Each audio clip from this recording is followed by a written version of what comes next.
Hi, so in this video we are going to learn about the most awaited zettelkasten system. So why are we more interested into zettelkasten system?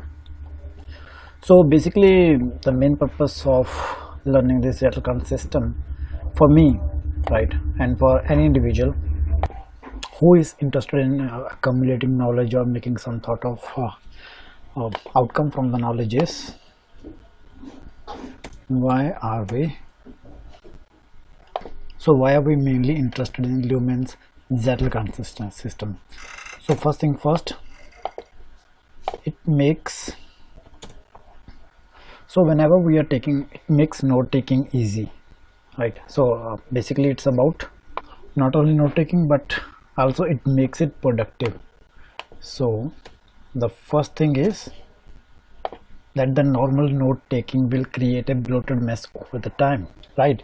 So whenever we search something on the web, we simply add it into Evernote or Notion or Trello or some other note taking tools, but eventually it doesn't relate to each other, right? And we don't know where to look for the information. We can of course create an index, but of course to create an index we need to have a reference or a context. But once we are accommodating information, we have to actually relate it to something. So that's why we need zettelkasten. So second principle is we can improve the connectivity of our thoughts. How the connectivity of our thoughts can be improved? Because once we are taking the notes, we always have to seek the past to see that where this note actually fits. We will learn more about in this future video. So rather than just taking notes, we actually are creating some form of a meaningful information for us, not just a plain note that is just a dead note. Next reason is we can be more productive while taking notes. Why? Because once we are going to take notes, it simply will create a flow that where to go through this zettelkasten and not to roam here and there in taking notes and collecting unused and unwanted information for that particular subject that we are looking for. The next point is that we will stop wasting our efforts, right? Once we are searching for the information, it is not something that we have added it into our note-taking system, and we will actually look up to it on in future. This is how zettelkasten is designed, right? We always have to look for the previous information in the future. We can tackle more complex problems, right? Because a complex problem has many elements and many units. Zettelkasten allows only to tackle one part of the problem at one particular time. Our zettelkasten method will make the writing easier. Why? Because once we are learning to know how to build a zettelkasten system, over the period of time it will accumulate information in a particular flow that we can't remember in a particular. So like for example, if we are sitting for a 30-minute or 1 hour long just for a particular thing, right, you can write better as compared to you can write in several months, right, by dividing that particular time.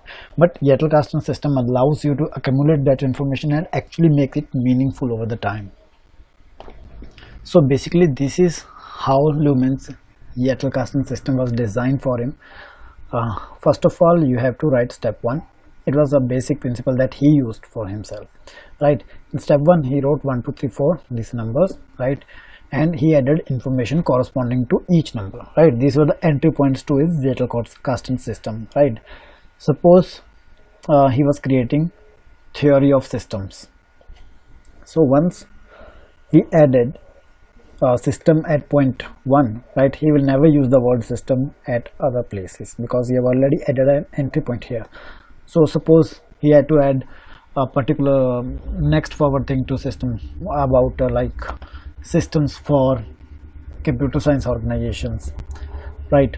So he will create just another node between 1 and 2 and point it as 1A. If you need to inject another node, that is also he consider himself, right? There is no basic principle that what is right and what is wrong in zettelkasten, but it eventually has to follow a certain flow, right? It again is, if it is a overview of a system, like we have added here systems about computer organization, it can be also about systems about multinational organizations, right? It can be 1B, right? Because because it's a continuation, so it can be 1B, but what will be there in 1B? It will be systems in computer organization, there will be just a basic introduction on systems in computer organization, and apart from that, the 1b will be just continuation of 1a, right? So you don't have to add all the information here. It will be continuation of 1b. You just have to add one thought in one piece of zettelkasten. The piece of zettelkasten is called zettel. So you just have to add one thought into one zettel and another thought into another zettel. That is continuation of this particular part, right? So this was the old concept. Apart from that, so if there is a further information about systems in computer organization that we have assumed here in this example, right? So if there is another part, another depth knowledge about this, right, how to design computer systems in computer organizations, you can simply add another node after this, right, into next level, right? And how these levels are defined?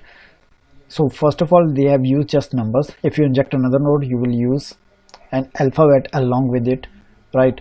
If you are inserting another node, you will again use a number. So it was a combination of numbers and alphabets alternatively, right? So just by looking at a particular node, like for example, if you look at 1a2, right, you will automatically assume that the main node is 1, its subnode is a, and its next node is 2, right? So this is how the system is designed. It's a no particular order system. You don't have to be in order, right? 0 1 2 3. This is a particular order that has to be used in previous old approach, right? Because there were no hyperlinks. In these days, you can use these as, you can consider it as hyperlinks, right? If zettelkasten would, the Lumen have actually made this zettelkasten today, he would have used hyperlinks instead, because this was a physical concept, so he used these concepts.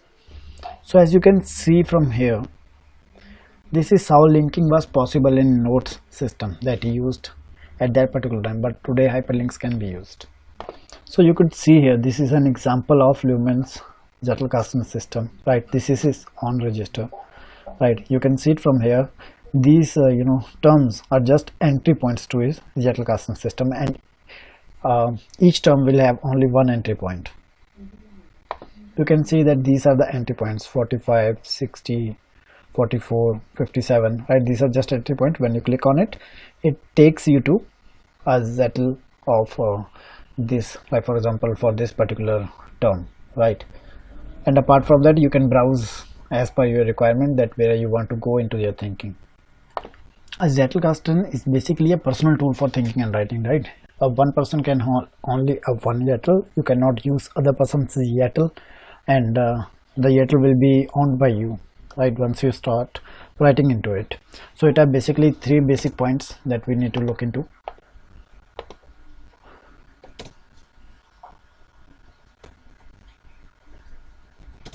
First is, it's hypertextual. Hypertextual means like hyperlinks, right? It's connected to one another, and it adheres to principle of one atomicity. Atomicity simply means that a one zettel will have only one piece of thought, not in one piece of information. A one piece of thought, right? Probably 2 or 3 lines just describing a one thought, and it's personal, right? Our thoughts are always personal, so a particular zettel will always be personal. And this is collection of whole of the zettelkasten. The collection of whole of the zettelkasten will be a zettel. And this hypertextual property also defines that it makes connecting a priority rather than collecting, right? So whenever you add a piece of information, you always need to connect it to some previous zettel. So we are not just creating a system to take notes, we are actually creating a web of thoughts. That is, one slip or one zettel is actually connected to another zettel, and while we follow a particular path, we will discover a web of thoughts that is very own to us and personal to us, and which will actually create meaning for us only. So that's why it's personal, and that's why, because there are multiple thoughts that are connected to each other, so it has principle of atomicity because we only need to write one thought. So let's study the anatomy of a YATL. So this is basically YATL is the one piece of thought that we were talking about, right?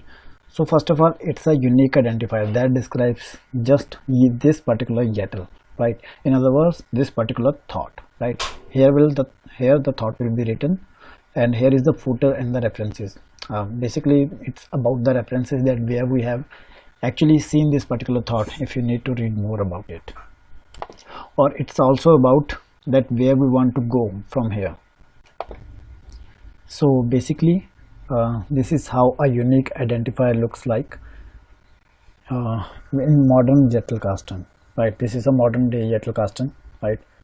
I will describe the anatomy of modern zettelkasten in coming video, but for the time being, this particular identifier is used for referring this particular YATL, right?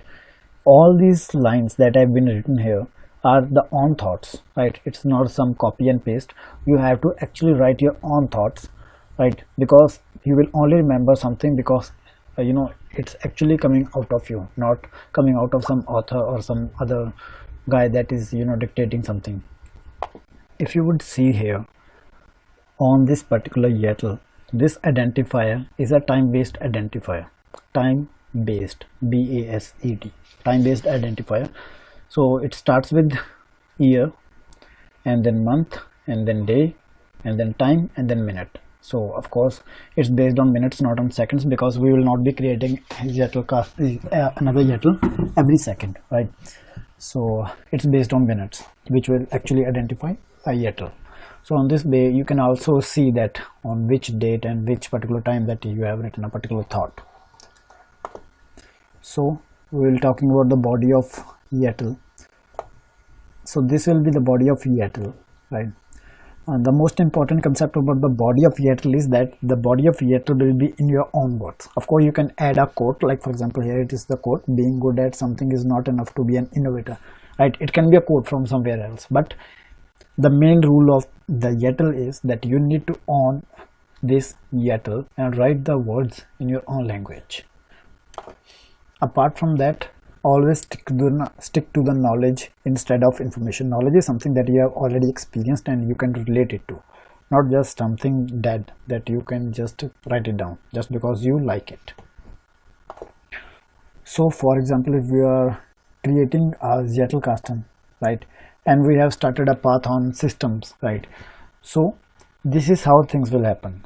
Your starting point will be here based upon the system, right, the system word, and everything that follows system will go from here to there, right? This is how it will end. But on the way there will be you will have to compromise on taking broad notes and focusing on one particular thing, right? So there can be byproducts of the knowledge that you acquire, but they can be a product someday, not today, because your focus is just on one thing, right? So this is how it will be related to each other, and this is how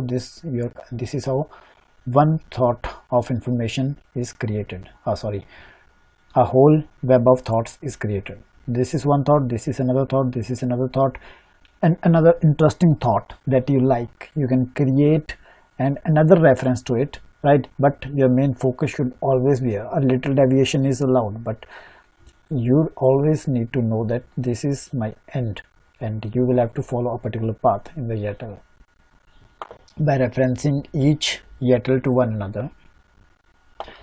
Suppose from the reference from where I am reading this, these all the concepts is from this particular website, right? And the author gives an example, right? He was studying writing a book on living a healthy life, and there was a one chapter, right? So this book, suppose he was writing a book on living a healthy life. Living a healthy life simply means nutrition, health, maintaining your thought, creating motivations, lots of things, right? So there was this particular chapter in his book named integration of nutrition into other areas of your life, like for example stress and physical activity, right? So he just let loose himself, right, created another YATL which wrote about integration of nutrition into other areas of your life and added a byproduct which was on stress. This was on another part, right? And he wrote more about this part into another YATL, and this again became a whole book from just one chapter because he let loose himself, right?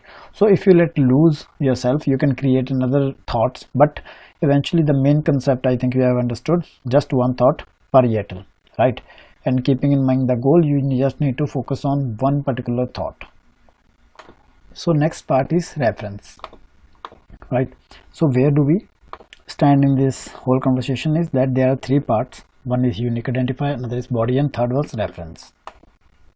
So this particular last part is reference, right? And this is citation. Citation is basically where you need to see this particular thought that it came from, right? Reference is basically a part of this YATL, right? We're talking this whole concept. This is talking about a particular part, right? Part of the YATL, but this is particularly talking about whole of the YATL, that this is the reference for this particular thought. So if you need to revisit it again, so to maintain references, this particular software, bitdesk.sourceforge.io. so it's basically for maintaining references, but I myself will be using Notion for it. I will be studying Notion for this, and I will try to integrate Notion into it, zettelkasten into Notion. So basically this is how references are done, right? You create another reference database, right? It will just contain references, right? For example, if you have studied this particular thing, right, for a YATL, particular YATL, right, this will be reference and it goes to a reference database. Apart from that, it can be another YATL as well.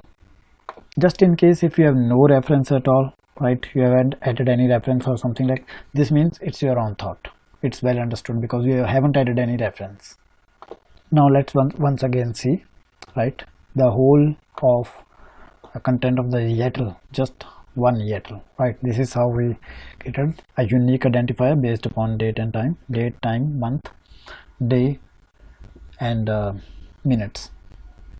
So these are the tags that we can actually look upon. Just do not create many tags, 2 or 3 tags are enough. These are maximum tags that you can use. These are links to other YATLs. This is body, right? And this is actually a one thought, right? But a one thought can have multiple links to each other YATLs, right? And these are references, right? And citations we already discussed. So in next video we will learn about how to connect one YATL to another. This was only about one YATL, that how one YATL is made. Thank you.